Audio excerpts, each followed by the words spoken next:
Hi friends, welcome to my channel all around us. ಇವತ್ತು ಗುರುಪೂರ್ಣಿಮಾ. ನಾವು ದೇವಸ್ಥಾನಕ್ಕೆ ಹೊರಟಿದ್ದೀವಿ. ದಾರಿಯಲ್ಲಿ ನೋಡಿ ನಿಸರ್ಗ ಎಷ್ಟು ಚೆನ್ನಾಗಿದೆ. ಗಿಡ ಮರ ಅಲ್ಲಲ್ಲಿ ಹಸಿರು. ಒಂದು ರೈಲ್ವೆ ಕ್ರಾಸಿಂಗ್ ಸಿಕ್ತು. ಆ ಟ್ರೈನ್ ಹೋಗೋವರೆಗೂ ನಾವು ಹಾಗೆ ನಿಂತ್ಕೊಂಡಿದ್ವಿ. ಗೇಟ್ ತೆಗಿಯೋಕ್ಕೆ ಕಾಯ್ತಾ ಇದ್ವಿ. ಈಗ ನೋಡಿ ಗೇಟ್ ಓಪನ್ ಆಯಿತು. ಹಾಗೆ ರೋಡಲ್ಲಿ 2 ಕಿಲೋಮೀಟ್ರ್ ಹೋದ್ಮೇಲೆ ನಮಗೆ ದತ್ತ ವಿಘ್ನೇಶ್ವರ ದೇವಸ್ಥಾನ ಸಿಕ್ತು. ಇದೊಂದು ದತ್ತಾತ್ರೇಯ ದೇವಸ್ಥಾನ, ತ್ರಿಮೂರ್ತಿಗಳ ದೇವಸ್ಥಾನ. ಬ್ರಹ್ಮ ವಿಷ್ಣು ಮಹೇಶ್ವರ ತ್ರಿಮೂರ್ತಿಗಳ ಒಂದು ದೇವಸ್ಥಾನ. ಇದು ತುಂಬ ವಿಶಾಲವಾಗಿದೆ ದೇವಸ್ಥಾನ. ಇದು ನೋಡಿ ಶಿರ್ಡಿ ಸಾಯಿಬಾಬಾ, ರಾಘವೇಂದ್ರ ಸ್ವಾಮಿಗಳು, ಎಲ್ಲ ದೇವರುಗಳನ್ನು ಪ್ರತಿಷ್ಠಾಪನೆ ಮಾಡಿದ್ದಾರೆ. ರಾಘವೇಂದ್ರ ರಾಯರ ದೇವಸ್ಥಾನ ಇದು ನೋಡಿ ಈಶ್ವರ ಪ್ರತಿಷ್ಠಾಪನೆ ಆಗಿದೆ. ಇಲ್ಲಿ ಶಿವಲಿಂಗಕ್ಕೆ ನಾವು ಅಭಿಷೇಕ ಮಾಡಬಹುದು.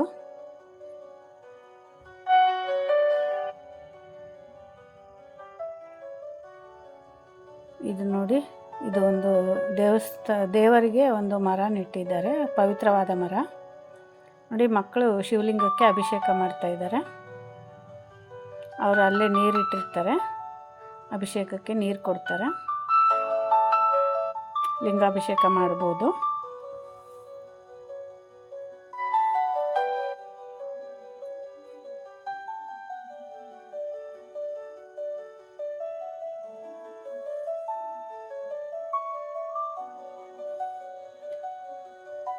ಶಿವಲಿಂಗಕ್ಕೆ ನೀರು ಎರೆಯೋದ್ರಿಂದ ಮನಸ್ಸಿಗೆ ಎಷ್ಟೋ ಸಮಾಧಾನ ಆಗುತ್ತೆ, ನೆಮ್ಮದಿ ಸಿಗುತ್ತೆ. ದೇವರ ಆಶೀರ್ವಾದ ನಮ್ಮ ಮೇಲಿರುತ್ತೆ. ಇದು ನೋಡಿ ದತ್ತಾತ್ರೇಯ ಮೂರ್ತಿ, ಗಣೇಶ, ದತ್ತಾತ್ರೇಯ.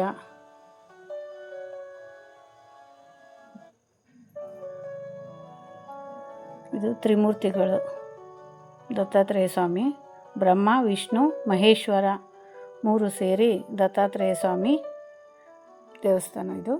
ಇಲ್ಲಿ ಭಜನೆ ಮಾಡ್ತಿದ್ದಾರೆ. ಇವತ್ತು ಹುಣ್ಣಿಮೆ ಆಗಿದ್ದರಿಂದ ವಿಶೇಷ ಭಜನೆ ಇದೆ.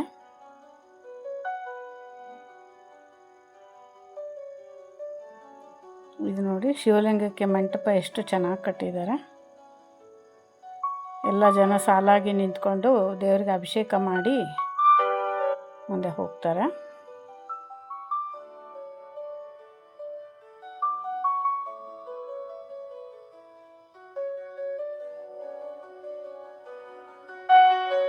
ಎಲ್ಲರೂ ಕೂತ್ಕೊಂಡು ಭಜನೆ ಮಾಡ್ತಾರೆ, ಪ್ರೇಯರ್ ಮಾಡ್ತಾರೆ, ಧ್ಯಾನ ಮಾಡ್ತಾರೆ. ಅವರವ್ರ ಇಷ್ಟ, ಅವ್ರ ಮನಸ್ಸಿಗೆ ಏನು ತೋಚಿದ್ದು ಅವ್ರು ಮಾಡ್ತಾರೆ. ಒಟ್ಟಿನಲ್ಲಿ ದೇವರಲ್ಲಿ ಭಕ್ತಿಯಿಂದ ಕಾಪಾಡಪ್ಪ ಅಂತ ಕೇಳ್ಕೊತಾರೆ. ಅಪರೂಪದ ದೇವಸ್ಥಾನ ಇದು, ದತ್ತಾತ್ರೇಯ ದೇವಸ್ಥಾನ. ಇಲ್ಲಿ ನಾರಾಯಣನ ಪೂಜೆ ನಡೀತಾ ಇದೆ.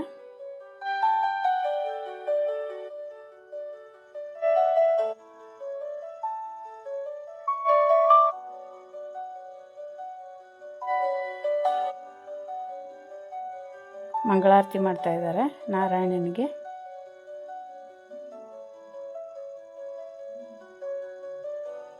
ಮಕ್ಕಳು ಆಟ ಆಡ್ತಿದ್ದಾರೆ ನೋಡಿ.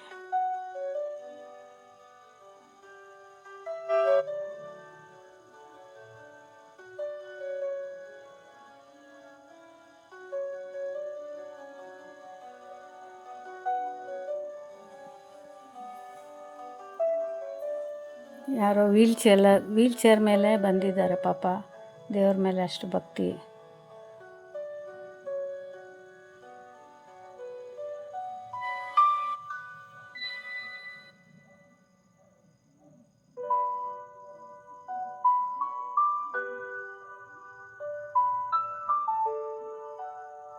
ತುಂಬ ವಿಶಾಲವಾಗಿದೆ ದೇವಸ್ಥಾನ. ಓಪನ್ ಏರ್ ಎಲ್ಲ ಚೆನ್ನಾಗಿ ಒಳ್ಳೆ ಗಾಳಿ ಬರುತ್ತೆ.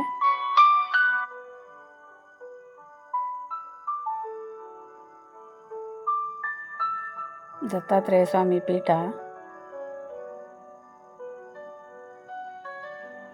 ಓಂ ಶ್ರೀ ದತ್ತಾತ್ರೇಯ ಗುರು ಬ್ರಹ್ಮ ಗುರು ವಿಷ್ಣು ಗುರುದೇವೋ ಮಹೇಶ್ವರ ಸಾಕ್ಷಾತ್ ಪರಬ್ರಹ್ಮ ತಸ್ಮೈ ಶ್ರೀ ಗುರುವೇ ನಮಃ ಅಂತ ಹೇಳಿ ಇವತ್ತು ಗುರುವಂದನೆ ಮಾಡೋಣ. ನಮಸ್ಕಾರ ಸ್ನೇಹಿತರೆ.